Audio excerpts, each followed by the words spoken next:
Welcome to Voyage Daily Tech, the most important news personalized for you every day, supported by Voyage.com. After listening to today's news, you'll know first, Ukraine builds a sovereign AI for war using Google's open source tech, rejecting reliance on OpenAI. We'll analyse why this push for sovereign AI is a turning point and how it could affect the global adoption of open source models.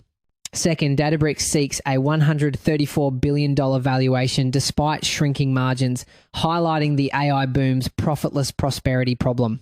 We'll explore how this massive valuation clashes with falling profits and what it signals for long-term enterprise AI business models. Third, India mandates a non-deletable government app on all new smartphones, setting up a major clash with Apple. So we'll discuss why this sovereign stack move matters for big tech and what it means for user privacy and device control globally. Fourth, India's $55 million solar mission provides a critical early warning for storms threatening trillions in damage to global infrastructure. This discussion will reveal how this frugal space mission provides planetary defense and what it means for protecting our satellite and AI infrastructure.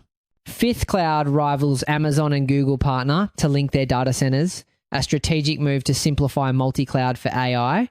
In this episode, we'll break down this co-opetition deal and what it signals for the future of the competitive cloud platform ecosystem. The story begins with a decision that caught many by surprise. Ukraine is building its own AI, and it's not for writing emails. It's being designed for the battlefield.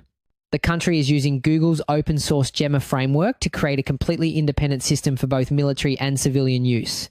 Using an open source or open weight model like Gemma is like being handed the complete engineering blueprints for a car engine, not just the keys to a finished car. It allows Ukraine's developers to take it apart, rebuild it, and customize it for their exact needs. This is a strategy we're seeing other nations adopt in a global push for what's called sovereign AI, like France supporting its own model, Mistral, or the UAE's Falcon model. But Ukraine is doing it in the middle of a war, which changes everything. A top official stated the move was deliberate, explicitly rejecting reliance on proprietary systems like OpenAI's ChatGPT and even Chinese AI models. The motivation behind this is clear. Proprietary systems are often black boxes. You don't know exactly how they work or what data they were trained on. For a nation at war, you cannot have your critical infrastructure, especially military command and control, dependent on a foreign company that could change its terms of service, suffer a breach, or be influenced by another government. This is about taking back control. The stated goal is to integrate artificial intelligence directly into battlefield management systems for troop coordination and enemy monitoring. The military already uses AI from firms like Palantir to analyze Russian strikes and monitor disinformation, but this new project aims for total sovereignty. So the thing is, they are not just picking one technology over the other. They're creating a powerful hybrid strategy. They'll likely use both. The open source model gives them incredible flexibility and speed to adapt to new battlefield challenges. But proprietary battle-tested systems like Palantir offer a different kind of robust security. By combining the two, Ukraine gets the best of both worlds. The custom-built agility of its own AI and the hardened reliability of a commercial military-grade system. The scale is massive. The system is being built to be accessed by 23 million citizens daily, drawing on data from over 90 government institutions. This includes court registries, educational materials, and even records of Russian actions during the ongoing war. Now, get this.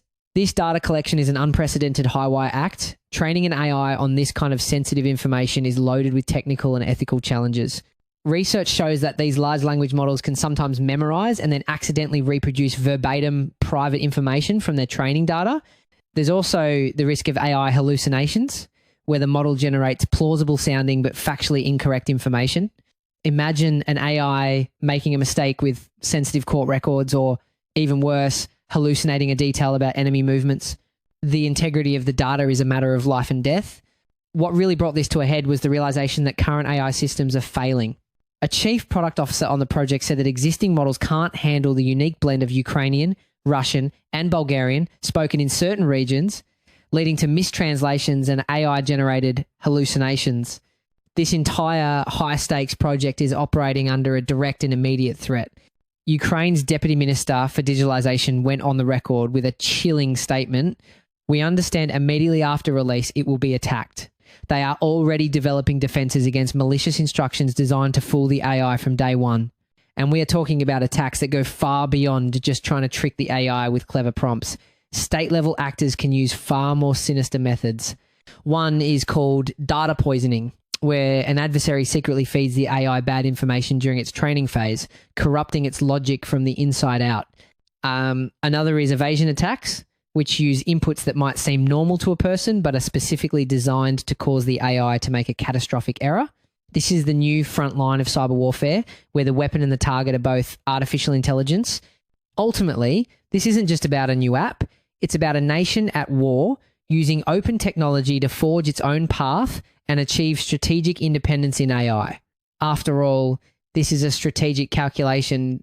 While Ukraine wants to avoid paying millions to foreign companies, the initial cost to train a major AI model can be enormous, potentially over $100 million. For a nation at war, the long-term price of technological dependence is seen as far higher than the upfront cost of building its own sovereign intelligence. Speaking of massive strategic investments in AI, let's look at the private market.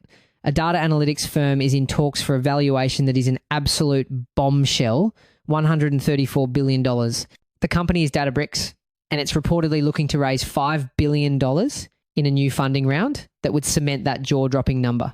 When we place Databricks' requested valuation alongside its main public competitor, Snowflake, the ambition becomes clear. Snowflake is trading at a valuation multiple of around 15 times its forward revenue. Databricks is asking investors to believe it's worth more than double that at 32 times its sales. Even at the peak of the tech bubble in 2021, the average top software company topped out at around 18 times. This is a huge vote of confidence from the private markets. A while back, we broke down the AI land, grabbed the platform giants planning more than $380 billion of capital expenditure this year, and how that spend creates a near oligopoly. This latest development is private markets effectively saying Databricks might be one of the few independent players that can still afford to compete at that table. To put that valuation into perspective, it's roughly 32 times this year's expected sales, and those sales are on a tear. The company has reportedly revised its projections upwards twice this year, now expecting to hit $4.1 billion, a staggering 55% growth. But that's not the whole picture. There's a major catch hidden in the investor documents. While the company's valuation is skyrocketing, its gross margin is actually falling faster than anticipated, dropping to 74%. All that shiny AI growth sits on an unforgiving cost stack. Every time a customer uses one of Databricks' powerful AI tools, it costs Databricks real money. We're talking about the massive, expensive GPU compute power needed to run these complex models. Think of it like a power company having to burn more and more expensive fuel every time customers turn on their lights. The more popular the service gets, the higher the operational cost. We previously analysed how the tech giants stretch server lifetimes on paper, but flagged the depreciation bubble risk when upgrade cycles outrun those assumptions. Even NVIDIA's chief warned that once a new generation ships in volume, last-gen gear becomes hard to move. That knife's edge applies to anyone scaling AI usage. The culprit? The very thing fueling its meteoric rise, the increasing use of its own AI products. A while back, we talked about the consumer side racing for billions of users. In the enterprise, the analog is surging usage across customers and the meter keeps running. This presents a fascinating duality.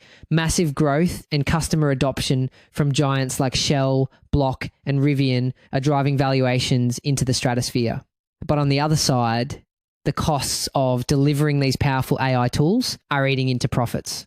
Some in the industry are calling this the profitless prosperity problem, and it raises a huge question about the long-term business model for many AI companies. Continuing our last discussion about consolidation, this is what it looks like when a company tries to stay independent in a market tilting toward a few deep-pocketed winners. And what a bet it is. With a potential $5 billion war chest, Databricks isn't just sitting still. The company has a history of bold moves, like its $1.4 billion acquisition of the AI startup Mosaic ML last year.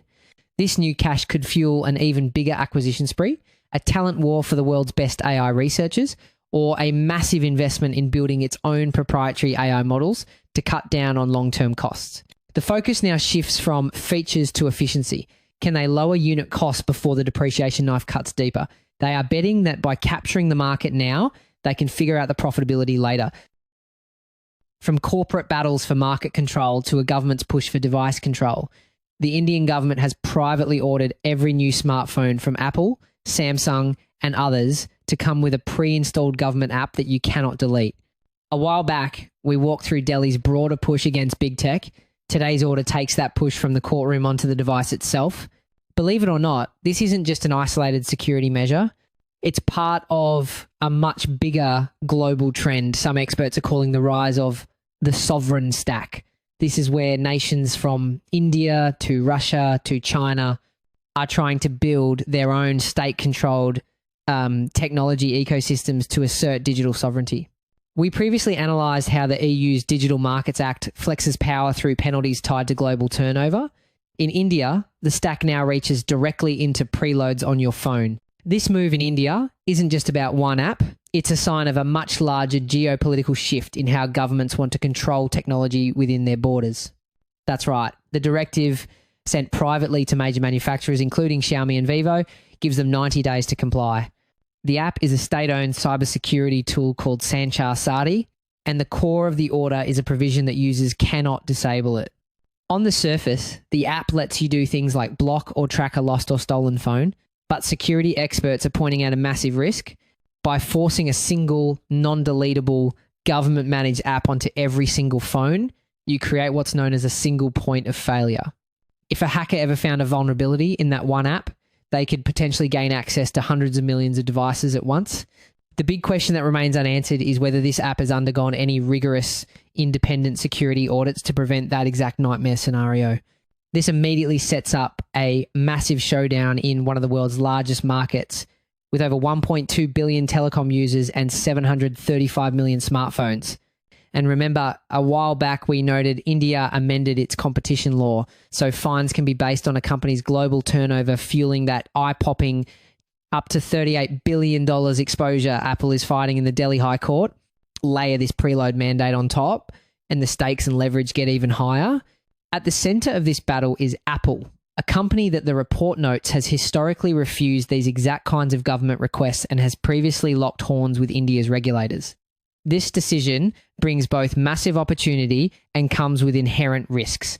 They are pouring billions into India, planning to produce a quarter of all iPhones there by 2025. A while back, we highlighted just how deep that bet runs.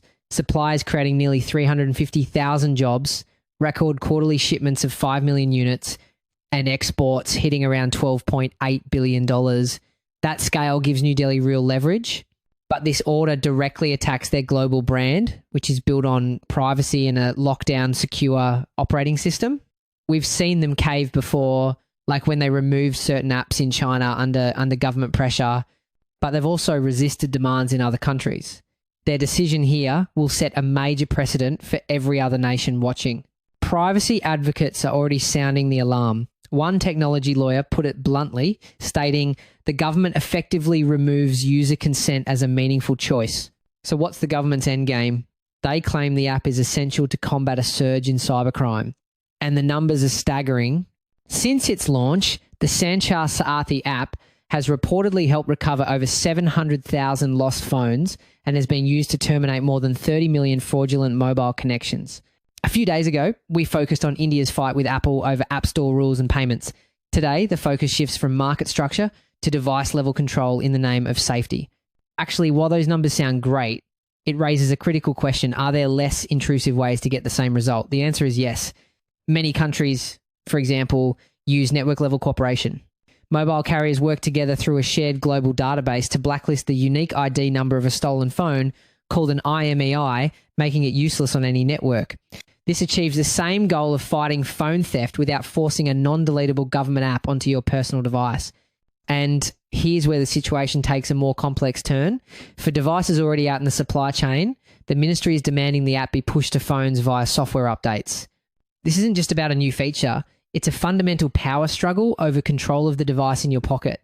If you've been tracking Apple's salami slicing responses elsewhere, watch for an India-specific playbook but pre-installed. Undeletable software collides with Apple's closed ecosystem in a way pricing tweaks never did.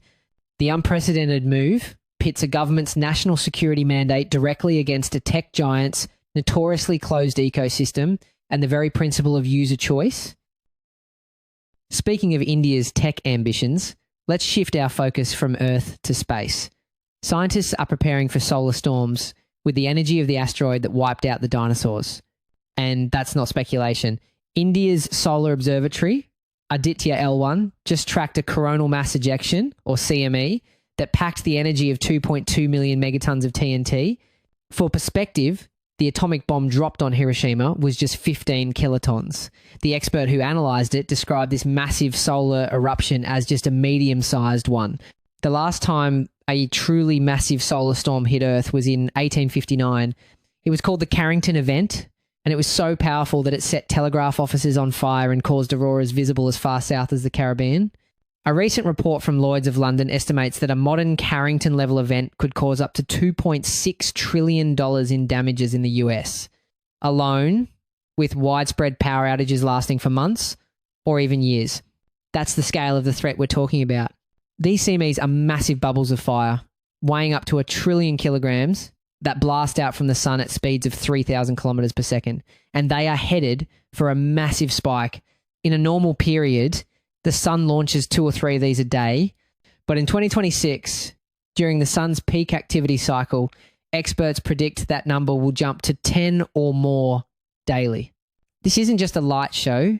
These geomagnetic storms pose a direct threat to our modern world. In 2022, a CME caused 38 commercial satellites to be lost. A powerful storm could knock out power grids, shut down air traffic control, and cripple communication systems across the globe. However, if you zoom out, you'll see our modern vulnerabilities are much greater than they were even a decade ago. Think about satellite internet constellations like Starlink. During a major storm in May 2024, those satellites experienced degraded service because the storm heated up our atmosphere, causing it to expand. This increased atmospheric drag on the satellites in low Earth orbit, essentially slowing them down and threatening their operation. Now imagine that on a massive scale, affecting not just internet service, but global financial systems and the AI data centers that power our modern economy. Interestingly enough, the Aditya L1 mission has a unique advantage. Its main instrument acts like a permanent artificial eclipse, blocking the sun's glare to get an uninterrupted 24/7 view of the corona where these storms are born. It's the only mission that can measure a CME's temperature and energy right at the source, giving crucial clues to its potential impact on Earth. The key is its instrument, called the Visible Emission Line Coronagraph, or VELC, which is an engineering marvel. Unlike older coronagraphs like the one on the NASA divided by ESA SOHO mission, which blocked the sun with an external disk, Aditya L1's instrument occults the sun internally. This design trick allows it to observe the corona extremely close to the sun's surface, from 1.05 to 3 solar radii, with incredible detail. It's like having a high-resolution magnifying glass focused right on the storm's birthplace. And what's truly remarkable is that India's space agency, ISRO, built this entire mission for around $55 million. For comparison, NASA's Parker Solar Probe cost about $1.5 billion. This is a masterclass in frugal innovation. This mission is not just about studying the sun, it's about creating an early warning system. By watching the sun's corona in real time, scientists can spot an earthbound storm and give the forewarning needed to switch off satellites and protect power grids from a cosmic onslaught. The reality is, this fire hose of data is too much for humans to analyze alone. That's where artificial intelligence comes in. Researchers are using machine learning models, like one developed by NASA, that can sift through this constant stream of images and data. These AI systems are being trained to spot the subtle precursors to a solar eruption hours before it happens, predicting its path and potential impact on Earth faster and more accurately than any human team ever could. With the sun's activity set to peak, Aditya L1 is our frontline defense, providing the data needed to protect our entire global infrastructure from the sun's most violent phase. And by sharing this crucial data openly with the global scientific community, India is ensuring that this mission isn't just a national achievement, but a vital part of a planetary defense effort for all of us. We were just talking about a massive threat to our global digital infrastructure. Now, let's turn to a seemingly impossible collaboration that became a reality yesterday, designed to make that very infrastructure more resilient. Two of the biggest rivals in tech, Amazon and Google, just announced they're working together. This is what the industry calls co-opetition, where fierce competitors join forces. It's a sign that the cloud industry is maturing and customer demands for reliability are starting to outweigh the desire to keep everything locked in, separate gardens. A while back, we talked about how the cloud's next phase would force rivals to collaborate when customer pain is big enough. This is that moment. And the reason why is a statistic that might just change your perspective on this. A recent Amazon Web Services outage cost US companies up to $650 million. That's right, over $500 million in losses from a single disruption that took down sites like Snapchat and Reddit. As more of our digital world runs on the cloud, a single point of failure becomes catastrophic. So businesses are desperately seeking what's called a multi-cloud strategy, spreading their risks so that if one provider goes down, they don't go down with it. We previously analysed how cloud growth is also getting throttled by capacity and compute constraints. So it's not just reliability, it's the ability to tap whichever provider can deliver performance and power efficiency in the moment. Now, in a move almost no one saw coming, these two giants have launched a joint service to prevent that from happening again. They're combining their platforms, AWS Interconnect, Multicloud, and Google Cloud's Cross-Cloud Interconnect, to create a high-speed private link between their systems. A process that used to take weeks can now be done in minutes. We mentioned a while back how the old model leaned on third parties and slow provisioning. The latest development is that Amazon and Google are making it first-party and near instant. What Amazon and Google have done here is create a direct first-party digital highway between their data centers. It's faster, more secure, and radically simpler. This isn't just a minor update. An Amazon vice president went on the record calling it a fundamental shift in multi-cloud connectivity, continuing our last discussion about how owning differentiated infrastructure unlocks demand. This move extends that advantage across cloud. So customers aren't choosing one vendor so much as choosing the best path for each workload. Here's where it gets interesting, and it's all about AI. Imagine you want to build a powerful new AI model. Google has some of the best specialized chips for training AI called TPUs. As we noted a while back, TPU V4s have shown up to 50% faster training on some large models versus top NVIDIA GPUs, while using roughly 200 to 250 watts compared to around 400 watts for an A100. With the data center power crunch we discussed, that efficiency isn't a nice to have, it's survival. But Amazon has a massive global infrastructure for running applications at scale. This new high-speed link allows a company to train its AI on Google's specialized hardware and then seamlessly deploy it on Amazon's worldwide network, getting the best of both worlds. By teaming up, they are creating a powerful new standard for reliability, and big customers are already lining up. Salesforce is among the first to adopt the new approach. And continuing our last discussion about second source strategies weakening NVIDIA's lock-in, easier cross-cloud connectivity lowers switching costs, not just between providers, but between underlying AI hardware stacks too. Ultimately, this move puts massive pressure on the number two player, Microsoft. Customers now have an incredibly easy way to use AWS and Google together, potentially luring them away from an all-in Microsoft strategy. Microsoft will have to respond likely by doubling down on its own multi-cloud management tools like Azure Arc, which promise a single control panel for services running anywhere, even on competitor clouds. A few days ago, we also flagged Microsoft's in-house chip delays, which only amplifies the urgency of a stronger multi-cloud story. This is the start of a whole new chapter in the cloud wars. That's it for today on Voyage Daily Tech. Follow, share, and stay tuned for daily updates coming your way tomorrow.